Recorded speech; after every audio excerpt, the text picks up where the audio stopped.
మళ్ళీ మనకి ఇప్పుడు కృష్ణాష్టమి వస్తుంది.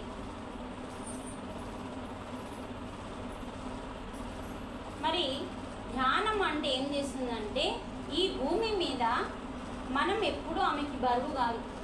ఇప్పుడు మన పిల్లలే ఉన్నారమ్మా, వాళ్ళు మంచి మార్గంలో ఉన్నారనుకో, మీకు ఏమైనా బాధ అవుతుందా?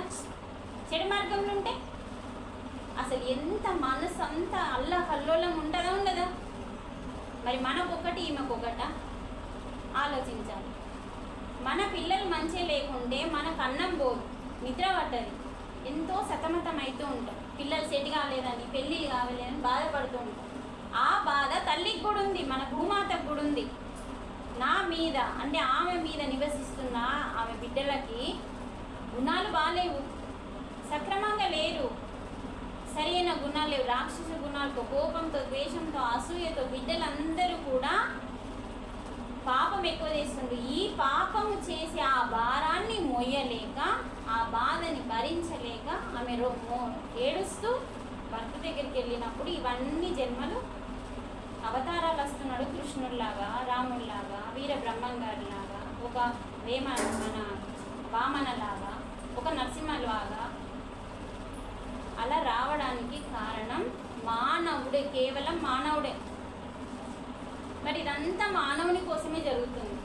ఎప్పుడైతే మన లోపలున్న అరిషడ్ వర్గాల మైలని తీసేస్తామో మన వల్ల భూమాతకి ఏ భారం ఉండదు. మరి ఇదంతా ఎందుకు జరుగుతుంది? ఎందుకు తిరుగుతున్నాం? పిసలేసా? మాకు ఇల్లు లేదు, వాకిల్ లేదు, మాకేం పని లేదా? కనీసం 100 మందికి చెప్తే 10 మంది మారినా కూడా మనం భూమాతకి హెల్ప్ చేసినట్టే కదా. అంటే భూమాతకి మనం ఏమీ చేయలేకపోతున్నాం, భూమాత మనల్ని మోస్తుంది. ఆమెకి లేచ అంటే ఎందుకు మొక్కుతున్నాం? మనందరినీ మోస్తుందని భూమాతకి మొక్కుతున్నాం, మనం అంత సహనం ఉందని. మరి అలాంటి భూమాత మీద నివసిస్తున్న మనల్ని ఒక మంచి మార్గంలోకి తీసుకురావడానికి ఈ క్లాసెస్. మనం ఒక 10 మందిని మారామనుకోండి, ఆ 10 మంది ఒక్కొక్కరు ఒక్కొక్క వైపు వెళ్ళి వాళ్ళు ఇంకొక 10 మందిని మారుస్తూ ఉంటారు. అవునా కాదా? మరి బులాజీ బాబా ఒక్కోడే ఉన్నప్పుడు ఇప్పుడు ఎంతమంది ఇల్లు? లక్షల ఇల్లు. మరి పత్రిజీ ఒక్కోడే ఉన్నప్పుడు ఇప్పుడు లక్షల ఇల్లు. ఒక శబరిమాత ఒక్కతే ఉండే, లక్షల ఇల్లు. అంటే మనము ఫస్ట్ ఒక్కోళ్ళతోనే స్టార్ట్ అవుతుంది. అందుకనే ఈ భూమాత భారాన్ని దించడానికి మనమేం చేయాలి? మనం ఏదైనా బరువు ఎత్తుకోన్నా ఏం చేయాలా? హింస మార్గం నుంచి అహింసా మార్గంలోకి రావడమే. ఏం మోసేది లేదు కొండలు. అంటే మన గుణాలు మార్చుకోవడం, మన లోపలున్న మనల్ని మనం మార్చుకోవడానికి కోసం. మరి సాధ్యం ఎలా అవుతుంది? మనల్ని మనం మార్చుకోవాలంటే ఏడికి వెళ్ళాలి? ఏ కోచింగ్కి వెళ్ళాలి? ఏ గుడికి వెళ్ళాలి? ఎక్కడికి వెళ్ళాలంటే నీ లోపలికి వెళ్ళాలి.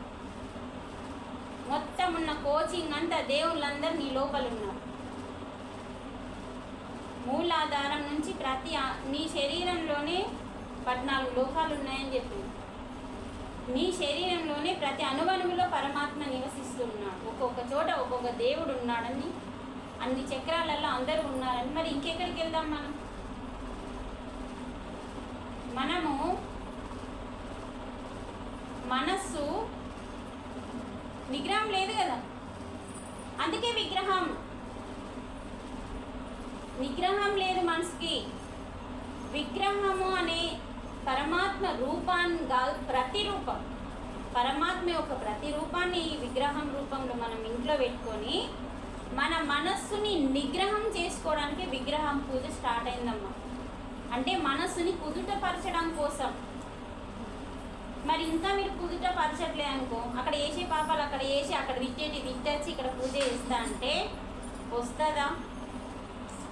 ఎవరన్నా ఆత్మజ్ఞానంలో కానీ, డబ్బులో కానీ, ఇంకా ఆరోగ్యంలో కానీ, ఇంకా పేరు ప్రతిష్టంలో కానీ ఎదుగుతున్నారు అనుకోండి, మనం ఏం చేయాలి? అప్పుడు అసూయ పడాలి.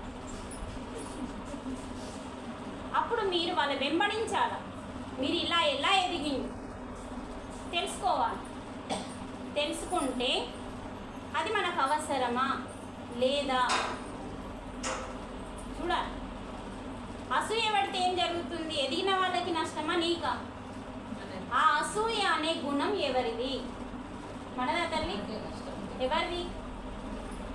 అసూయ గుణం ఎవరిది? రాక్షసులది. అసూయ, కోపము, ద్వేషము, ఈర్షలు, పగలు, ప్రతీకారాలు, ఓ చిట్ట ఉంది పెద్దది. అందులో ముఖ్యమైనవి 6: కామ, క్రోధ, లోభ, మోహ, మద, మాత్సర్యాలనే ఈ 6 గుణాలు చాలా ముఖ్యమైన, డేంజర్ అయినవి. వీటిని మనం ఎప్పుడైతే తొలగించుకుంటామో భూమికి భారం తగ్గుతుంది. మరి ఏం చేద్దాం ఇప్పుడు? భారం తగ్గించాలనా వద్దా? తగ్గించాలంటే అంత తొందర సాధ్యం కాదు. కాబట్టి అది ధ్యానంతోనే సాధ్యమని యోగులు కనిపెట్టిండ్రు.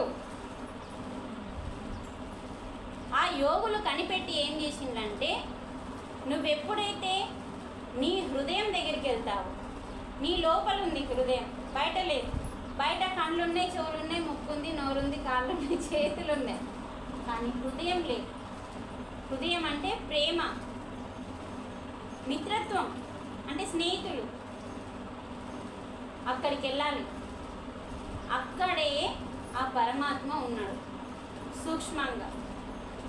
అలా మన లోపలికి మనం ధ్యానం ద్వారా వెళ్తే చేయగా చేయగా చేయగా, మీరు కట్టెల పొయ్యి మీద వంట చేసింది, గ్యాస్ మీద వంట చేసింది, రెండింటి పాత్రల్ని గమనించండి. దీన్ని ఎలా తోముతాం? మెల్లగా శూన్యంగా తోమినా ఇది ఓకే. గ్యాస్ మీద, కట్టెల పొయ్యి మీద ఎలా తోమాలి?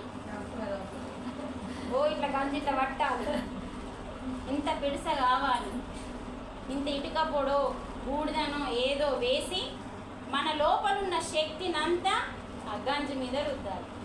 అంటే ఎంత రాపిడి చేయాలి? అంతెందుకంటే ఒక రాగి పాత్రను తీసుకోండి, ఒక దేవుని విగ్రహాన్ని ఎలా చేయాలంటే మనం ఎంత రాపిడి చేస్తామో అలా మన లోపల రాపిడి జరుగుతుంది ధ్యానం ద్వారా. అర్థమవుతుందా? రాపిడి జరిగితేనే అది మైల పోతుంది కదా. అలా మీరు ఇవాళ వచ్చిండ్రు, మళ్ళీ మేము రేపటికి రాము, ఏం చెయ్యం. అలా నష్టం మనకే. అందుకని రోజు మీకు లోపల తపన ఉండాలి. మేడంకి ఫోన్ చేయాలి, మేడం ఇది ఎట్లా, నేను ధ్యానం చేస్తున్నా, ఏం పుస్తకం చదవాలి, ఇదేంటిది అదేంటిది క్వశ్చన్స్ వేయాలి, అడగాలి. లోపల ఉన్న తపనని ఇంకా పెంచుకోవాలి. మీరు ఎదగాలి. మీరందరు ఎదిగితేనే మన గురువులకి ఇచ్చే రక్షణ. ఎందుకంటే ఏ గురువైనా, ఏమి ఆశించని ఏ గురువైనా నాలాగా నా శిష్యుడు తయారు కావాలి, నాకంటే ఎక్కువ కావాలని కోరుకునే వాళ్ళు ఉన్నారు కదా గురువులు. వాళ్ళే ఆత్మ గురించి చెప్తారు, పైసలు అడగరు. అనిత నాకేమని ఇచ్చినావు మొన్న?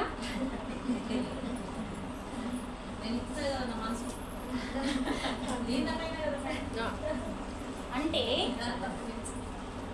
గురువులు ఏం చేస్తారంటే, ఆ గురువు కంటే మించి నువ్వు ఎప్పుడైతే ఎదుగుతావో వాళ్ళ ఆనందం పట్టలేవు.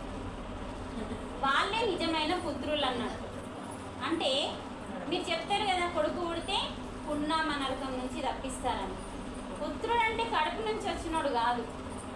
ఇప్పుడు ఒక పని ఉందండి, ఒక హౌస్లో పని ఉంది. హౌస్లో ఆయన ఒక్క అతనే నేర్చుకున్నాడమ్మా. నేర్చుకొని ఎవరికి నేర్పలే, అబ్బా చనిపోయింది ఆయన. మళ్ళీ మొదటి నుంచి నేర్చుకోలే కదా ఆయన. ఆలోచించండి.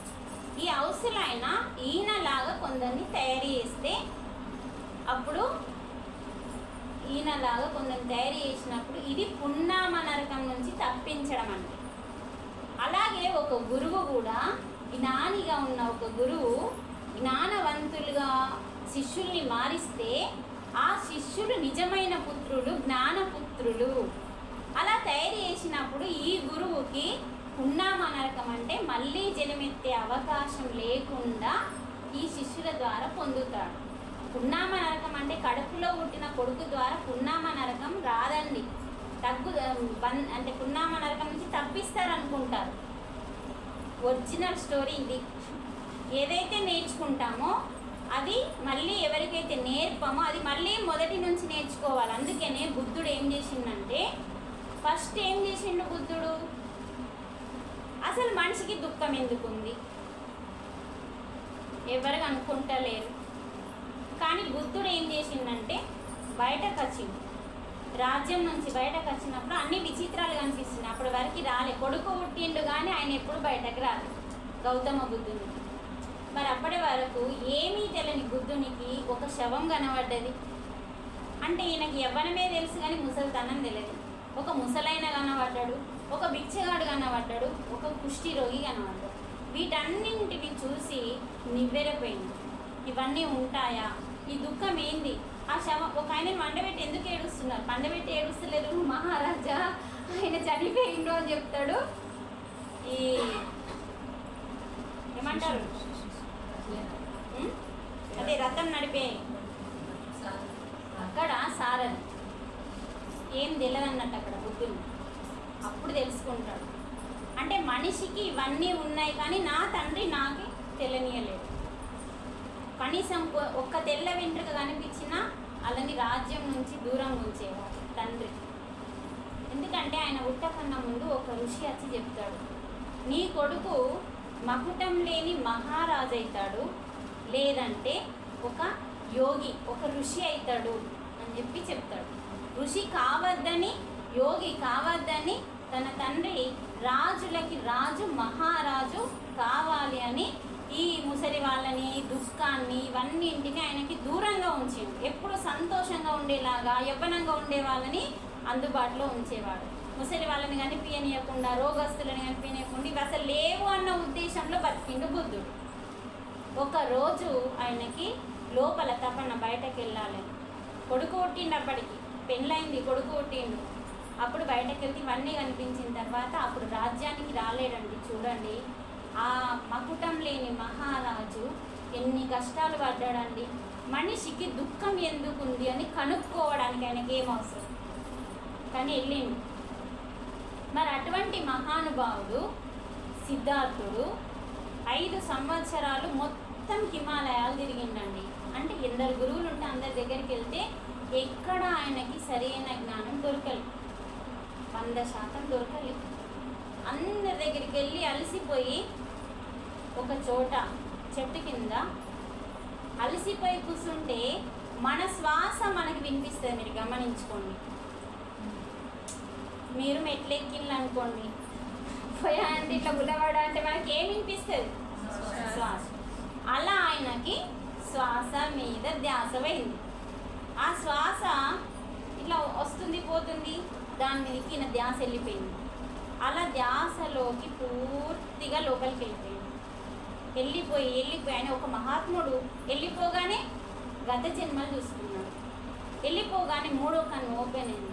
మనిషికి ఎందుకు దుఃఖం ఉంది? 3వ కన్ను అంటే జ్ఞాన కన్ను అన్నట్టు. జ్ఞానానికి ఒక కన్ను ఉంటుంది, దాని పేరే దివ్య చక్షుడు.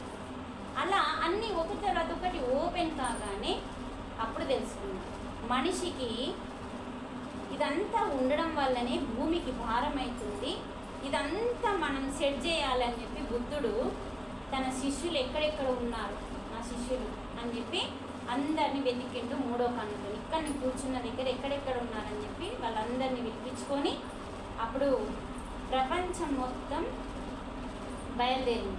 అంటే ప్రపంచాన్ని ధ్యానమయం చేయాలని బయలుదేరింది. కానీ మధ్యలోనే బుద్ధుడు ఇంకెన్ని రోజులు ఉంటాడండి, చాలా కష్టపడ్డాడు. భోజనం లేక, ఏమీ లేక, నీరు అందక. అంటే మనం కొంచెం అన్నా చీమ పుట్టినట్టు లేదు మనకి. ఒక మకుటం లేని మహారాజు మనిషికి ఎందుకు దుఃఖం ఉందో కనుక్కోవడానికి ఆయన ఇన్ని కష్టాలు పడితే సోఫాలో హాయిగా ఫ్యాన్ కింద ధ్యానం చేయడానికి మనకి కష్టం ఉంది. అలాంటి మహానుభావుడు మనకి దుఃఖం ఎందుకుందంటే ఎలా కనుక్కున్నాడు? శ్వాస మీద ధ్యాస పెట్టి మనిషికి ఎందుకు ఉంది, అసలు ఏమీ లేదు మనిషి దగ్గర అంటే విద్య లేదు, దాని పేరే కృష్ణ. కృష్ణ అంటే జ్ఞానం. ఆ కాని తీసి తాని పెట్టుండి తృష్ణ అంటే అవిద్య. అంటే మనిషికి ఎందుకు దుఃఖం ఉంది ఇప్పుడు? అవిద్య వల్ల, తృష్ణ వల్ల. ఆ అవిద్య ఏంటిది? బడిలోకి వెళ్ళి మనం అందరం పోయి చదువుకున్నాం కదా, మరి అది ఎందుకు పనికిరాదు? భగవంతుడి జ్ఞానం లేదు మన దగ్గర. అసలు భగవంతుడు ఎవరో తెలియదు, ఎక్కడ ఉంటాడో తెలియదు. భగవంతుడు ఎవరో మాకెందుకు తెలియదు మేడం? రాముడు కృష్ణుడు ఇలా అన్నారు భగవంతులని మీరు అనొచ్చు, కానీ భగవంతుడు ఒక్కడే కదా. ఈ రాముడు కృష్ణుడు అన్నీ ఆయననే వేషాలు వేసిండు కదా. మొన్న చెప్పినా కదా మన పిండము, అక్క, చెల్లి, బిడ్డ, తల్లి, అత్త, కోడలు, ఇవన్నీ చెప్పినాం కదా. అంటే భగవంతుడు అసలు ఎవరు, ఎక్కడ ఉంటాడు, ఏం చేస్తాడు, ఇవన్నీ మనం తెలుసుకోవాలి. ఇవన్నీ ఎప్పుడైతే మనిషి ఇటువైపు వస్తాడో తృష్ణ మెల్లిమెల్లిగా పోయి కృష్ణునిగా మారుతాడు, అంటే జ్ఞానిగా మారుతాడు. కృష్ణుడు అంటే జ్ఞానం. అందుకే కదా కృష్ణ భగవానుడే మనకి, ఆ కృష్ణ జగద్గురువే మనకి జ్ఞానాన్ని ఇచ్చినవాడు. ఆత్మ జ్ఞానం లేక మనిషికి దుఃఖం ఉంది అంటే భగవంతుడు ఎవరు, మనిషి ఎవరు, ఈ జీవుడు ఎవరు, ఈ దేవుడు ఎవరు, ఈ గురువు ఎవరు, ఈ శిష్యులు ఎవరు, అసలు ఇవంతా తెలుసుకోవడమే జ్ఞానం. ఈ జ్ఞానం తెలుసుకోకపోతే మనిషికి దుఃఖం ఉంది.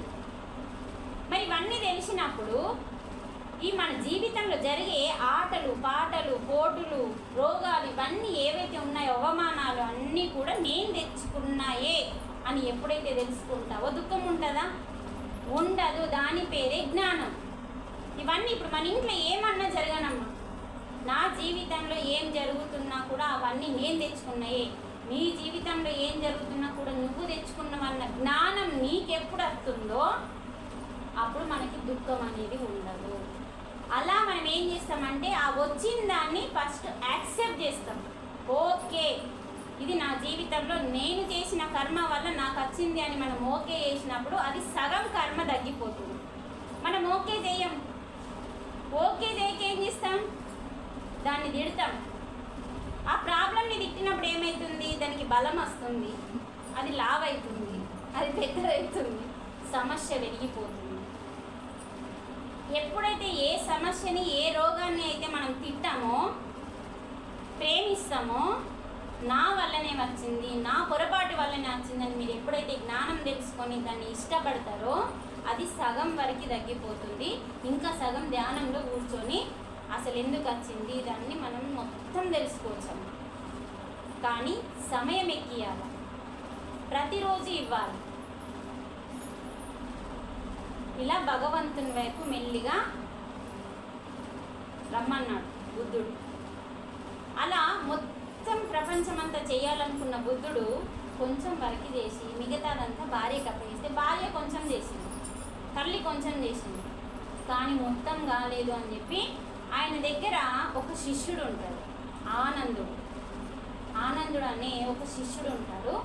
ఆ శిష్యుడు బుద్ధుని కాలంలో ఉన్న ఆనందుడు ఇప్పుడు మనకి పత్రిజీగా జన్మ తీసుకున్నాడు. బ్రహ్మర్షి పితామహ పత్రిజీగా జన్మ తీసుకొని ఆయన అంటే ఈ పత్రిజీ అనే ఈ మహానుభావుడుగా ఆయన రాలే. ఫస్ట్ మామూలు వ్యక్తి పత్రిజీ.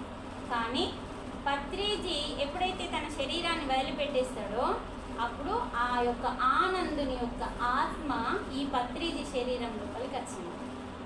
అంటే బుద్ధుడు నెరవేర్చాల్సిన, గురువు నెరవేర్చాల్సిందంతా కూడా శిష్యుడు ఇలా ఒక పత్రిజీ శరీరం లోపలికి వచ్చి మొత్తం ప్రపంచాన్ని ధ్యానమయం చేయడానికి ఇలా భూమికి రావడం జరిగింది. చూడండి వాళ్ళ లక్ష్యాలు ఎలా ఉంటాయంటే వాళ్ళు చేయకపోయినా దాన్నే పున్నామ నరకం నుంచి తప్పించడం.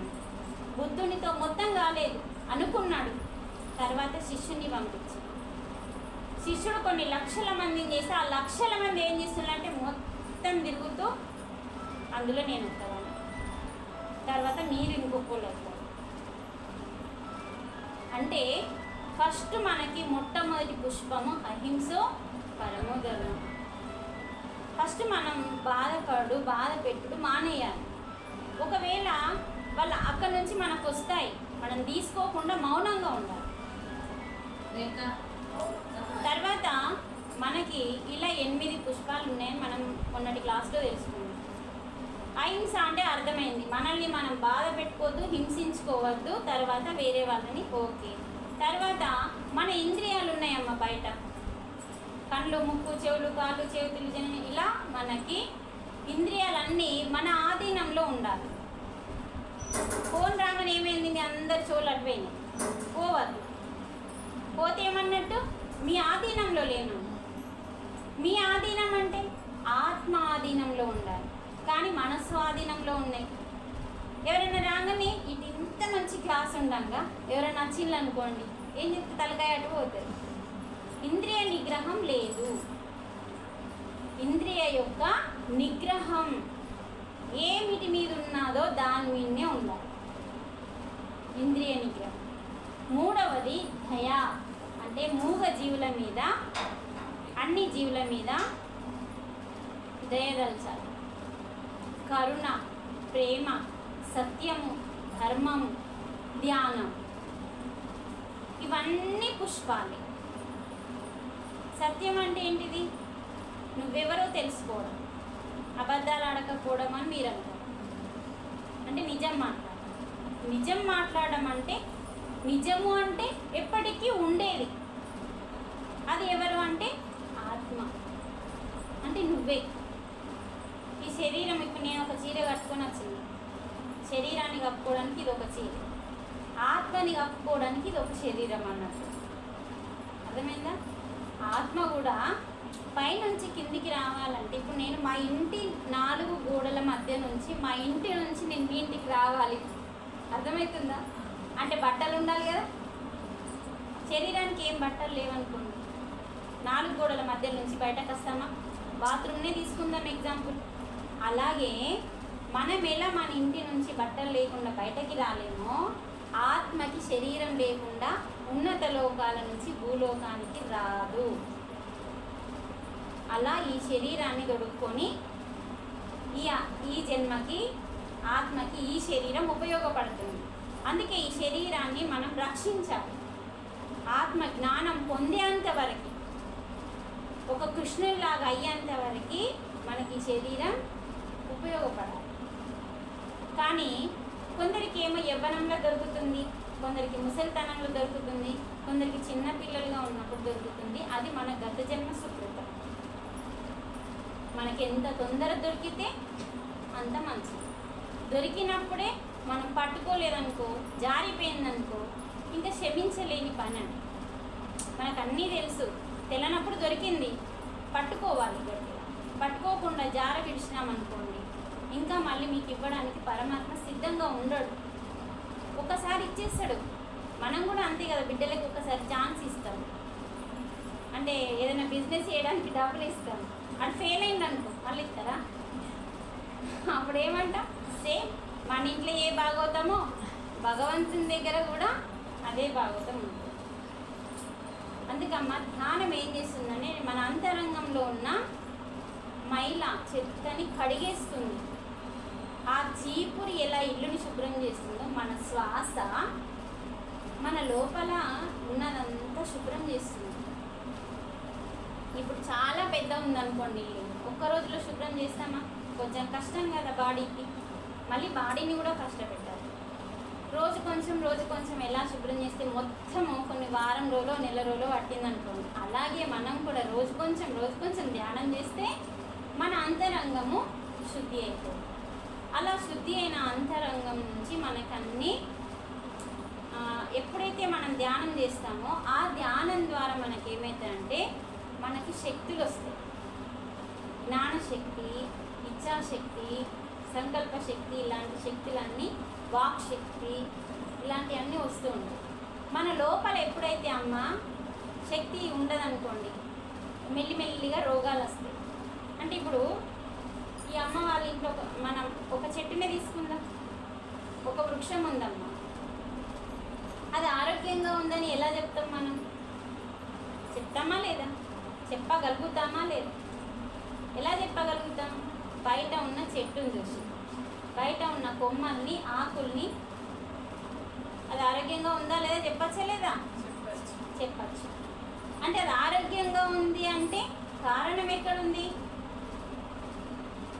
చెట్టు ఆరోగ్యంగా ఉంది, ఓకే. అది ఆరోగ్యంగా ఉంది అంటే దాని ఆధారం ఎక్కడుంది? వేర్లు కదా. అంటే వేర్లు స్ట్రాంగ్గా ఉన్నాయి అని చెప్పడానికి చెట్టే నిదర్శనం. వేర్లు స్ట్రాంగ్గా ఉన్నాయి, అప్పుడు చెట్టు పచ్చగా మహావృక్షంగా చల్లటి గాలిస్తుంది అంటే ఓకే అన్నమాట. మరి ఆ చెట్టు ఇట్లా ఆలిపోతుంది, కొమ్మలు పోయినాయి, ఆకులు రాలిపోతున్నాయి, దాని అర్థమైంది వేర్లు స్ట్రాంగ్గా లేవు. అంటే వేర్లు స్ట్రాంగ్గా లేవు అన్నప్పుడు అలాగే మన శరీరంలో కూడా కొన్ని వేర్లు ఉంటాయి. ధ్యానం అంటే ఏంది? మన వేర్లని స్ట్రాంగ్ చేస్తుంది. అందుకే మిమ్మల్ని వీడియో చూడమని చెప్పాను. నా నోటితో నేను ఎంత విన్నా, మనం ఒక సినిమా చూసింది, సినిమా స్టోరీ చెప్పింది వేరే ఉంటుంది కదా. నేను ఒక సినిమా చూసేస్తున్నా, ఇగో ఇట్లుంది అట్లుంది అని చెప్పిన దానికి చూసిన దానికి తేడా ఉంటుందా లేదా? అందుకే నెక్స్ట్ క్లాస్ ఎవరి ఇంట్లో పెడతారో వాళ్ళ ఇంట్లో తప్పకుండా మనం వీడియో చూద్దాం. ఆ వీడియోలో మంచిగా మనకి చెట్లకి ఎలా నాడులు ఉంటాయో మన శరీరానికి కూడా నాడులు ఉంటాయి. అంటే సారీ, అవి వేర్లు అంటాము, వీటిని నాడులు అంటాము. నాడులు అని కాదు, ఎనర్జీ ట్యూబ్స్. అంటే మన శరీరాన్ని నడిపించే, ఇప్పుడు కనిపించని వేర్లు కనిపించే చెట్టుని నడిపిస్తున్నాయి కదమ్మా. కనిపించని వేరు కనబడాయి, కానీ నీళ్లు మాత్రం ఆనే పోస్తారు. కనిపించే చెట్టుకు ఎవడైనా పోస్తాడా? బిత్తిరోడైతే పోస్తాడు. కొమ్మలకి ఆకులకి ఎవరు నీళ్ళు పోయరు, వేర్లకే పోస్తారు. ఇక్కడ పోస్తే అక్కడ బాగుంటుందండి. అలాగే ఈ బయట కనిపించే శరీరం ఆరోగ్యంగా అందంగా ఉండాలి అంటే మరి నువ్వెక్కడ నీళ్ళు పోయాలి? నీ అంతరంగంలో. ఇప్పుడు అంతరంగం అన్నట్టే కదా, చెట్టుకు అంతరంగం అన్నట్టే కదా భూమి లోపల వేర్లు. మరి దానికి కనబడుతున్నాయి వేర్లు. మరి అలాగే మనకి వేర్లు కనిపించాలి. ఈ శరీరం వెనకాల పొరలు పొరలు ఉంటాయమ్మా. ఆ రెండవ శరీరంలో మనకి 2,72,000 నాడులు ఉంటాయి. ఆ వీడియోలో మీకు అద్భుతంగా చూపిస్తాను. ఆ నాడులు ఎప్పుడెప్పుడైతే మీరు ఎనర్జీని పంపిస్తారు, నిద్రలో ఎనర్జీ వస్తుంది, ప్రజెంట్లో ఉంటే ఎనర్జీ వస్తుంది. అంటే ఈ క్షణంలో ఇప్పుడు మీరందరూ ఏం చేస్తున్నారు? కొందరి ధ్యాస బయట పోతుంది, కానీ కొందరి ధ్యాస ఈ క్లాస్ మీద నిమగ్నమైంది. ఆ క్లాస్ మీద ఎవరైతే నిమగ్నమైందో వాళ్ళు ప్రజెంట్లో ఉన్నారు, అంటే ఈ క్షణంలో ఉన్నారు. మిగతా ఇనని వాళ్ళు ఆ ఈ క్షణంలో ఉన్నప్పుడు ఏమవుతుందంటే నీకు ఎప్పటికప్పుడు ఎనర్జీ వస్తూ ఉంటుంది. అంటే మీరు గమనించండి, నిద్రలో మీకు ఎనర్జీ వస్తుంది. ఆ ఎనర్జీ ఎక్కడికి వెళ్తుందంటే మీ నాడుల లోపలికి వెళ్తుంది. మరి ఈ శరీరం ఆరోగ్యంగా ఉండాలంటే ఆ ఎనర్జీ ట్యూబులలో మీరు ఎనర్జీని కొట్టాలి పంపుతో. టైర్లలో గాలి లేకపోతే మనం ఎలా కొడతామో మన లోపల, మన టైర్ లోపల గాలి లేదు, అదే ఎనర్జీ. దాన్ని నింపాలి. నింపాలి అంటే మీ మనస్సుని శూన్యం చేస్తే ఆ విశ్వశక్తి ఆ ఎనర్జీ ట్యూబ్లోకి వెళ్తుంది. అప్పుడు ఈ శరీరానికి సంపూర్ణ ఆరోగ్యాన్ని ఇస్తుంది. చేయగా మానేసినాం అనుకో, తగ్గినట్టే తగ్గుతుంది, మళ్ళీ నీకు దోస్తు వస్తుంది. కానీ కంటిన్యూ చేసుకోవాలి. ఓకే, నువ్వు ఈరోజు మంచిగా 2 గంటలు ధ్యానం చేసినావు, ఏదో రేపు అర్జెంట్ పని పడ్డది, పర్వాలేదు, తెల్లారి చేయాలన్నమాట. ఇక పర్వాలేదు కదా అన్నదని చెప్పి ఇక రోజు ఒక 5 రోజులు చేయలేదనుకో కొంచెం వెనుక కడిగేస్తావు అన్నమాట. అంతే, ఏం లేదు. రోజు ఇప్పుడు కడుపుకి ఏ కష్టం ఉన్నా తిండైతే పెడుతున్నాం కదా, ఏ కష్టం ఉన్నా నిద్రపోతున్నాం కదా, మధ్యాహ్నానికి ఏమొచ్చింది? ఈ రెండైతే చేస్తాం, ఏముండా లేకుండా. నిద్రపోతాం, తింటాం, ఈ 2 లేకుండా చేస్తున్నాం. ఏమన్నా రోజుని గడిపేస్తున్నాం. ఎంత కష్టం ఉన్నా ఎంత బాధ ఉన్నా ఈ 2 చేస్తాం. అలాగే ఆ 3వది కూడా చేయాలి. అప్పుడే భూమాతకి మనం సహాయం చేసినట్టు ఆ భారాన్ని తగ్గించిన వాళ్ళమైతాం, మన పాపకర్మలు తగ్గించుకుంటాం. ఎన్నో లాభాలు ఉన్నాయి. ఒక్క ధ్యానం చేస్తే 100 లాభాలు ఉన్నాయండి. ఒక లాభం ఏంటి? ఫస్ట్ నువ్వు ఆరోగ్యంగా ఉంటావు, 2వది భూమాతకి భారం తగ్గిస్తావు, 3వది నీ పాపాలు తగ్గుతాయి, నువ్వు మనిషిగా మారుతావు. నీ లోపల మానవత్వం వస్తుంది. ఆ మానవత్వమే దైవత్వంగా మారుతుంది. చూడండి, చెయ్యడమే ఆలస్యం.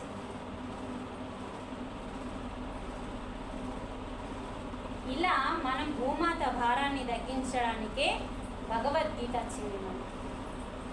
ఎందుకంటే మీరు గమనించండి, త్రేతాయుగంలో ఒక్క రాక్షసుని వధించడానికే కదా, అంటే రావణాసురుని చుట్టాలంటే వాళ్ళకి సంబంధించిన రాక్షసుని ముఖ్యమైన వాడు రావణాసురుడు కదమ్మా. ఒక్క మనిషిని వధించడానికంటే ధర్మము 3 పాదాలుగా ఉంది, ఆ రావణాసురుడే ఆ ధర్మము 1 పాదంగా ఉంది. ఆ 1 పాదాన్ని తీసేయడానికి అందుకే రాముడు వచ్చింది. ఎక్కువ అవసరం లేదన్న రాముడు వచ్చింది, దేవుడు. అలాగే కృష్ణుడు ఇద్దరిని వధించాలి కాబట్టి శిశుపాలుని, ఇంకెవరిని, కంసుని, వీళ్ళిద్దరిని వధించాలి. వీళ్ళిద్దరు ఎవరు మరి? మళ్ళీ రావణాసురుడే, కుంభకర్ణుడే. వాళ్ళే ఈ జన్మలో వీళ్ళు 3 జన్మలు ఎత్తుతారు వీళ్ళు. ద్వారపాలకులు విష్ణుమూర్తి ఏదో కర్మ వల్ల, ఏదో శాపం వల్ల ఇలా రాక్షసులుగా ఉడతారు. అలా వధించడానికి ఇక్కడ మరి 2 పాదాలు అధర్మం. ఒకటి శిశుపాలుంది, ఒకటి కంసుంది. ఈ 2 పాదాలను తీసేయడానికి కృష్ణుడు వచ్చింది. మరి కలియుగం అలా కాదు, అంటే మొత్తం ఏమున్నాయి? రాక్షస గుణాలే. అక్కడ 2 పాదాలే ఉన్నాయి కాబట్టి కృష్ణుడు వచ్చింది. అక్కడ 1 పాదం ఉంది కాబట్టి అధర్మం. కానీ ఇక్కడ 3 పాదాలు ఉన్నాయి. అధర్మము 3 పాదాలు ఉంది. ధర్మం అంటే సద్గురువులు ఉన్నారు కాబట్టి అది ధర్మం నడుస్తుంది, సత్య మార్గం నడుస్తుంది సద్గురుల వల్ల. అంటే ఇలా ఎవరైతే బోధించే వాళ్ళు సత్య మార్గం, అసలు డబ్బులు తీసుకోకుండా, వాళ్ళు ఏమి ఆశించకుండా, నిష్కామ కర్మ, ఎదుటి వాళ్ళ నుంచి ఏమి ఆశించకుండా సత్యాన్ని బోధించే వాళ్ళే ధర్మంగా ఉన్నట్టు. కాబట్టి ఆ ధర్మం 1 పాదం మీద ఉంది ఇప్పుడు కలియుగంలో.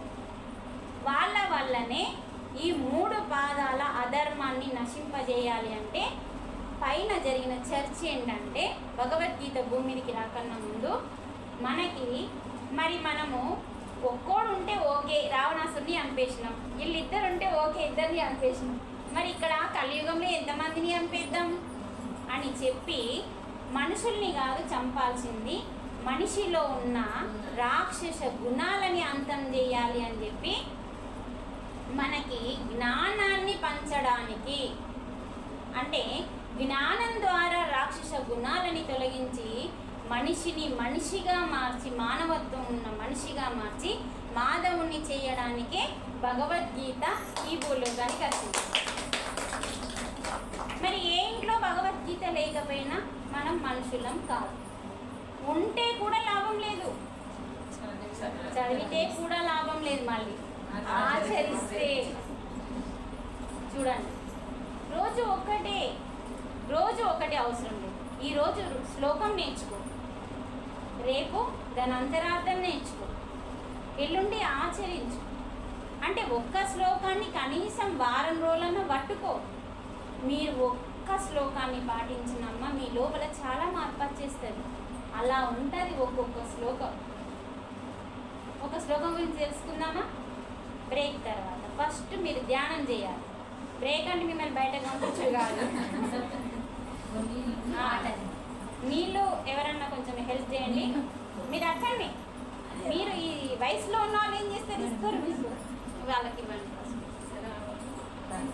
తాగని వాళ్ళు ఎవరైనా ఉంటే కళ్ళు మూసేయండి అమ్మా. నీళ్ళు అవసరం లేని వాళ్ళు ఎవరైనా ఉంటే కళ్ళు మూసేయండి.